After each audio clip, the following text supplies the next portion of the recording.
안녕하십니까. 유영수 목사입니다. 좋은 아침입니다. 월요일 아침이네요. 제일 피곤하고 힘든 하루일 텐데 오늘도 말씀을 묵상하면서 이겨내실 수 있기를 바랍니다. 한 주간도 저와 함께 말씀을 묵상하면서 승리하실 수 있기를 바랍니다. 자, 이제 나머지 이스라엘 7지파의 땅 분배까지 다 끝이 나면서 그 19장까지 모든 땅에 대한 분배가 완료되었다는 이야기가 나옵니다.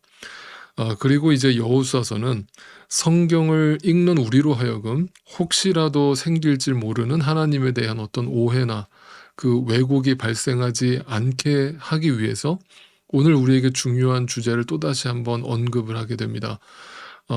그 주제는 하나님은 과연 어떤 분이시며 또 성경이 말하고 있는 하나님의 사랑이라는 것은 얼마나 일관된 것인가를 우리에게 설명해 주려고 노력합니다. 그게 바로 오늘 20장에 나오는 도피성 이야기입니다. 자, 이게 도대체 무슨 말인가? 그리고 그 도피성은 무엇이며 그 의미는 무엇인지 자, 오늘 아침 함께 묵상해 보겠습니다.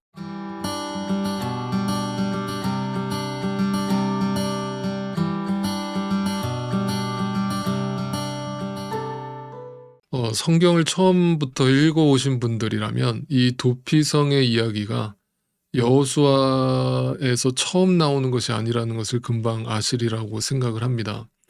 도피성 이야기는 이미 모세 때 나온 것이고 민수기와 신명기에 보면 그 모세를 통해서 이미 지시된 이야기라는 것을 알게 됩니다.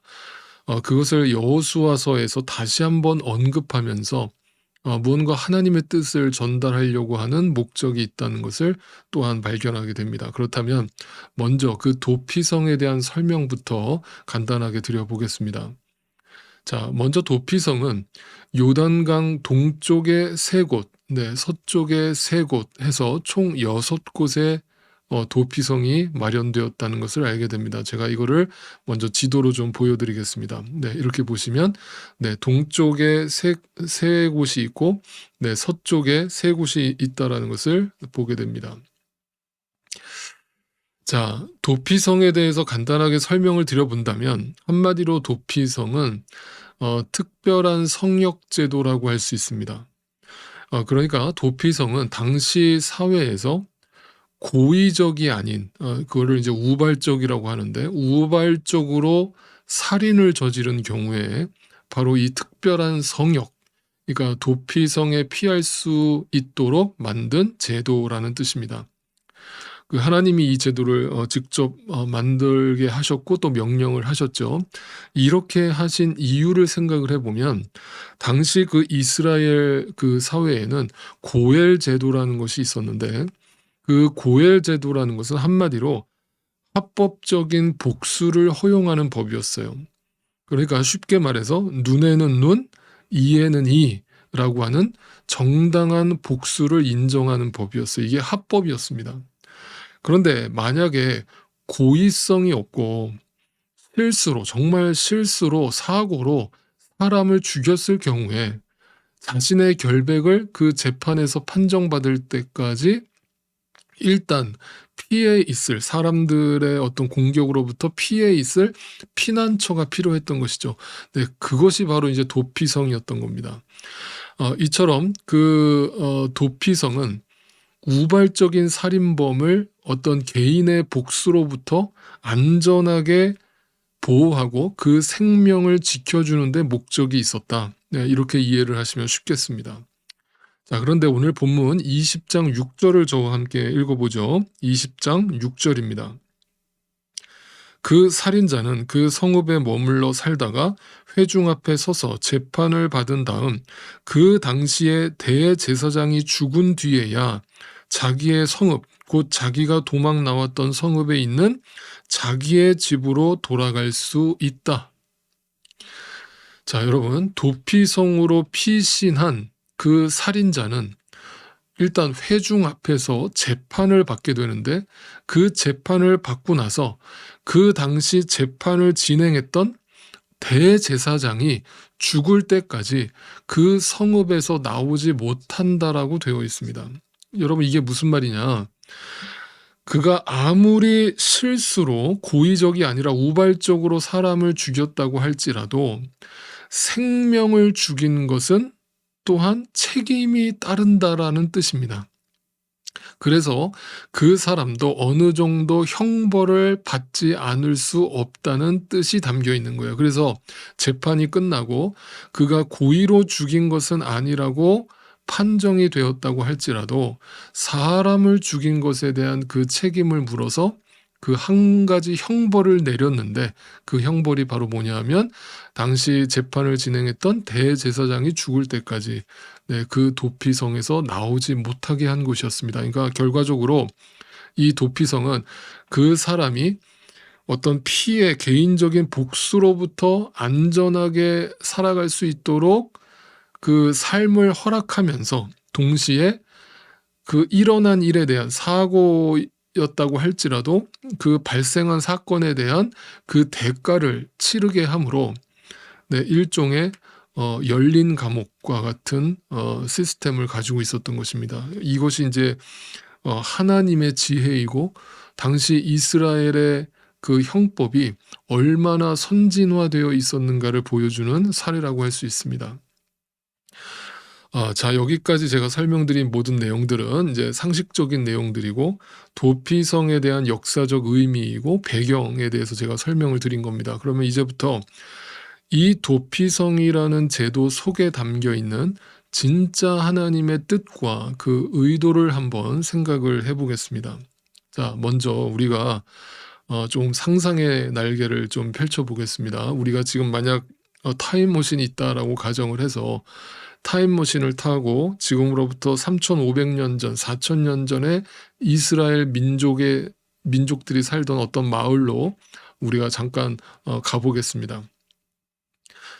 자, 우리는 그곳에서 하루하루 나에게 주어진 직업에 충실하면서 정말 피땀 흘려서 열심히 하루하루를 살아내고 있었습니다. 그런데 어느 날 갑자기 우발적인 사고로 인해서 내가 사람을 죽이게 되었습니다. 그거는 정말 사고였습니다. 나에게는 사람을 죽일 어떤 용기도 배짱도 없음을 내 주변 사람들은 다 알고 있었습니다. 그럼에도 내가 사람을 죽였다라고 하는 그 사실은 달라지지 않습니다. 그 말은 무슨 말인가? 나는 그 순간 하루아침에 살인자가 된 것입니다. 그 전까지, 바로 어제까지만 해도 나에게는 처자식이 있었고 내가 좋아하는 직업이 있었고 그리고 내가 꿈꾸는 내일에 대한 어떤 비전과 소망이 있었습니다. 그런데 바로 오늘 이 사건이 일어남과 동시에 내 인생은 완전히 뒤바뀌게 되었는데, 말 그대로 하루아침에 내 인생은 끝을 알 수 없는 나락으로 떨어져 버린 것입니다. 바로 그 순간에 살인자는 반드시 복수의 칼을 맞아야 한다라고 생각하는 대부분의 사람들과 그 피해자의 가족들이 나를 찾으러 다닙니다. 아무도 이것이 우발적인 사고였음을 내 이야기를 들으려 하지도 않고 알려고 하지도 않습니다. 나는 이제 죽은 목숨입니다. 하루아침에 내가 그동안 이루었던 그 모든 것들이 마치 바닷가의 모래성이 무너져 내리는 것처럼 무너져 내립니다. 한마디로 내 인생은 여기서 끝장난 것입니다. 그때 하나님의 음성이 들려옵니다. 도피성으로 도망가라. 거기에 가면 네가 살 길이 있다. 너의 실수를 설명하고 도움을 요청해라. 그 하나님의 음성을 듣고 모든 나의 삶의 터전을 버려두고 도피성을 향해서 도망갑니다. 뒤를 돌아볼 여유 따위는 없습니다. 그곳이 아니면, 그곳에 안 가면 나는 이제 죽은 목숨이기 때문입니다. 그곳에 도착을 했습니다. 도착을 하자마자 문지기가 나와서 내게 어떻게 여기까지 왔는지를 묻습니다. 그리고 나는 거짓말 하나 보태지 않고 솔직하게 나에게 벌어진 일을 설명하고 그 모든 것이 실수였음을, 그리고 내 잘못이었음을 인정하고 용서와 도움을 요청합니다. 그때 도피성의 문이 열립니다. 그렇게 극적으로 내 목숨을 건지게 되었습니다. 그리고 나서 곧바로 도피성 안에서 재판이 열립니다. 그리고 그 재판을 진행하는 대제사장은 나의 변론과 내 이웃들의 증언을 듣고 실수로 벌어진 사건임을 인정해 줍니다. 그리고 나는 그날부터 고의적 살인은 아니었으나 사람을 죽였다라는, 생명을 죽였다라는 그 죗값을 치르기 위해 나에게 판결을 내린 대제사장이 죽을 때까지 그 도피성에서 빠져나올 수 없는 창살 없는 감옥의 죄인으로 살아가게 됩니다. 네, 이것이 도피성입니다. 그러면 여기서 한 가지 제가 질문을 한번 해보겠습니다. 여러분 속으로 대답을 해보세요. 하나님은 그 도피성을 만들라고 모세에게 명령하실 때 이미 하나님은 그 도피성에 누가 들어오게 될지도 알고 계셨습니까? 모르고 계셨습니까? 네, 알고 계셨습니다. 그 말의 뜻은 이것이, 그가 도피성으로 들어오게 된 것이 결코 우연에 벌어진 사건이 아니라 나의 인생 가운데 계획된 하나님의 인도하심이었음을 또한 깨닫게 됩니다. 그리고 어느 날 사고처럼 일어난 한 사건으로 말미암아 내 인생이 바닥까지 추락하게 된 이 불쌍하고 가련한 나의 인생을 도피성을 통해서 건져주실 때도 분명 하나님의 계획과 목적이 있었다는 것을 알게 됩니다. 그리고 이제부터 나의 죄를 자유케 해 주실 때까지 대제사장의 죽음을 기다리면서 그 대제사장의 죽음만이 나를 자유케 한다라는 것을 인정하고 바라보면서 그 대제사장 앞에 굴복합니다. 성경에서 그 대제사장은 특별히 신약 성경에서 우리의 영원한 대제사장으로 등장하시는 예수 그리스도를 나타내고, 그 대제사장이 죽을 때까지라고 되어 있는 이 도피성의 제도는 다시 말하면 예수 그리스도의 죽음을 상징하고 있음을 알게 됩니다. 여러분 기억하십시오. 때로는 인생을 살다가 우리는 우발적 사고를 경험합니다. 왜 나에게 이런 일이 벌어졌지? 왜 나에게 이런 불행이 닥쳤지? 라면서 그걸로 인해서 내 인생이 마치 끝난 것과 같은 그런 절망을 느낄 때가 있습니다. 그런데 이 모든 과정 가운데 하나님이 함께 하셨다라고 말한다면 여러분 어떻게 생각하십니까? 그 도피성으로 도피하게 된 그 모든 과정이 하나님의 섭리였다라면 여러분 뭐라고 설명하시겠습니까? 그걸 통해서 도대체 하나님은 나에게 뭘 원하셨던 것입니까? 아, 내가 살던 인생이라는 것이 내 뜻대로 되는 것이 하나도 없구나. 내가 얻으려고 했던 그 성공과 승리와 부와 명예와 내 만족이 결국 잠시뿐인 행복이라는 것을 이제 이 사건을 통해서 나에게 깨닫게 하시는구나. 이것들은 순식간에 우발적 사고를 통해서도 사라질 수 있는 것들이었구나. 내가 그토록 붙잡으려고 했던 것들이 마치 내 손에서 모래가 빠져나가듯이 순식간에 빠져나가 버릴 수 있는 것들이었구나. 내가 진짜 목적을 알지 못하고 인생을 살고 있었구나. 그것을 도피성에 가서야 발견하게 되는 것입니다. 그 도피성은 바로 나를 위해 계획된 하나님의 은혜의 자리였던 것입니다. 그 은혜를 알게 되고 그 대제사장의 죽음을 통해 진정한 자유를 얻게 된 내 인생은 그 도피성을 나오는 순간부터 이제는 전혀 다른 삶을 살아가게 될 것임은 자명한 사실입니다.